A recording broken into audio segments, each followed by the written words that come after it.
So Dimitri, can I ask you about this cavity after the event that's underneath what was the World Trade Center? What happens to it afterwards?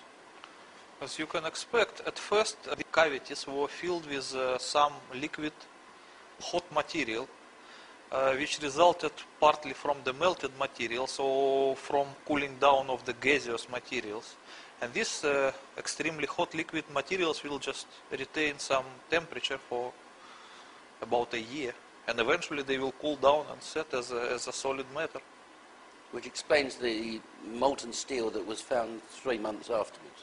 Yes, 4 months. because the 150 kiloton will produce a lot of energy, so it will be like a pot with a hot matter, which it takes some time to cool down. Can you imagine the 100 meters deep cavity filled with this kind of thing? It may take a year to eventually cool down. Out still on the rubble, it's still, I believe, 1100 degrees. The guy's boots just melt within a few hours. But here we are, 8 years on. Do I take it that it's been filled with some material? Yes, definitely, because they have to fill it with something which first of all will prevent the radioactivity injuring the people on the surface. And secondly, they have to fill it anyways because they can't afford to keep the cavity in the middle of the city because it might cause collapse of some construction. It's dangerous, so they have to fix it anyways. So what would they fill it with? Concrete maybe? I don't know, probably. Maybe concrete mixed with something which will absorb the radioactivity. But I don't know, honestly. Okay, let me ask you this question.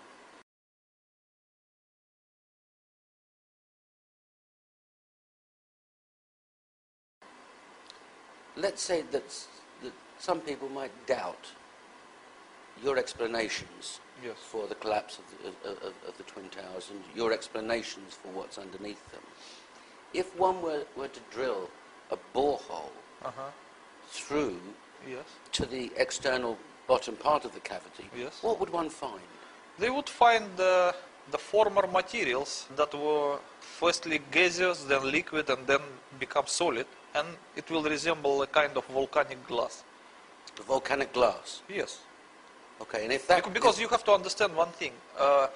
At the epicenter of the nuclear explosion, every materials were overheated to such an extent that they will lose the atomic structure. They will be transformed to plasma. So once these things cool down, it cannot be again steel or concrete. It will be just volcanic glass. Universal matter mixed with everything. Right, but anybody extracting from such a borehole that volcanic glass Yes. and analysing it would find what? They would find that it is a volcanic glass. And it could only be produced in Manhattan.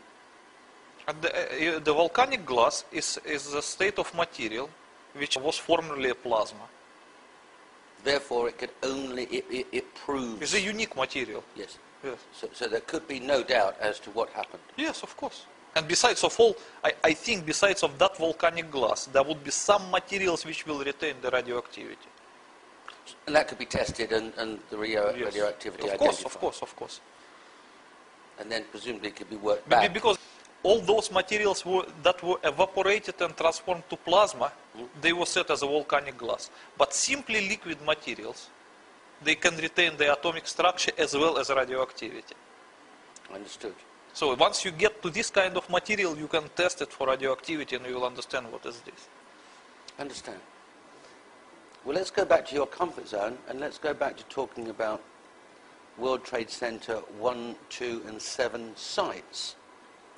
Because you express very emotionally in the book how upset you are that a New York City police detective, John Walcott, became ill. You know, many friends of mine suggested that I should write this book a few years ago, but Yes. I was hesitating. It doesn't mean that I did not want to say the truth to the public, because whatever I knew about the September 11 and its perpetrators, I honestly reported to the American FBI, and they knew it long before I wrote this book. But they didn't take any action based on my information. They did not even try to arrest the real perpetrators. And eventually, when I found, it was accident. I just found the story of John Walcott somewhere in the internet.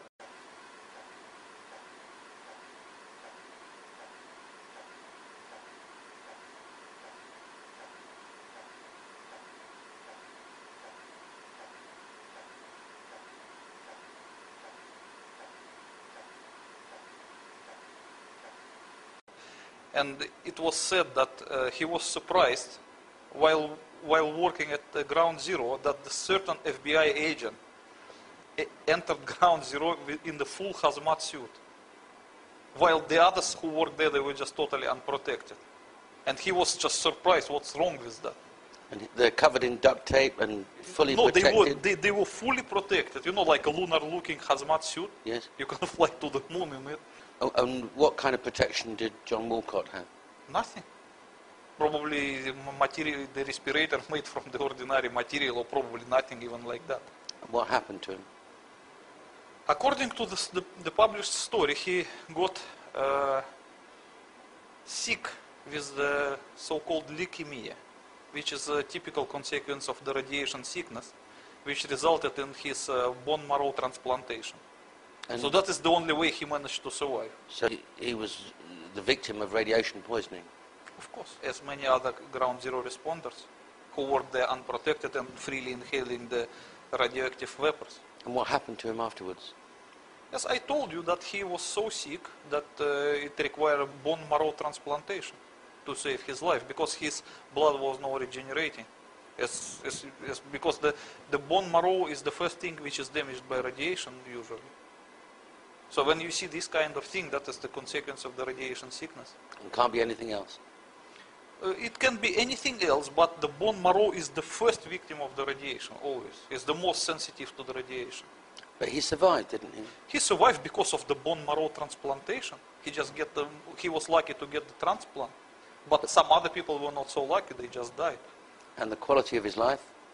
Look, when you get the bone marrow transplantation, you will be like invalid for the rest of your life. You have to take anti-rejection medicine, as with any other transplant. You have to, you have to cover your mouth not to accidentally get any infection, because your immune system virtually ceased to exist. And so he'd have to live in his own home but not go outside because of his immune system? Yes, as with any other transplant. Okay. It can't be called life, it's just like, So when we look existence. at those pictures from space of vapors coming out of the debris of WTC 1, 2 and 7... you mean yes. this, yes? Yeah. Yes. Ground Zero workers were inhaling those vapors. Yes. So why haven't we seen a story in the New York Times that 10,000 workers are all dead? What happened to them, and how would that be suppressed? It's easy to suppress because when people get the radiation sickness, it's normally not acute, it's chronic. It will be apparent in the year or two, and it can reveal itself differently. Someone may have cancer, someone may have another kind of cancer, someone may have a blood disease or whatever, just generally bad feeling. And whenever they go to doctor, the doctor can diagnose them anything unrelated to the radiation. It's easy. And we should presume also that certain doctors appointed to treat Ground Zero responders, they were part of the cover-up. They have to sign some non-disclosure contract because they understood this is radiation sickness, but they were ordered not to diagnose as such and just to create some story which is easy for doctors. So how did John Walcott's story affect you? How did you feel? I just feel very disgusted when I read that FBI agent enter Ground Zero in the hazmat suits. Knowing what you knew? Yes, they knew exactly what I knew, and they don't want to tell it to the others. Okay. That actually triggered me to write this book. I understand. Let's go back to these doctors.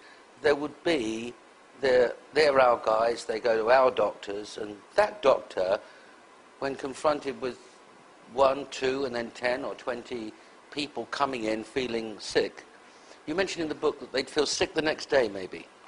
No, you don't have to mix up two different radiation sickness. There is acute radiation sickness, and there is chronic radiation sickness, which are totally different things. Could you explain? Yes.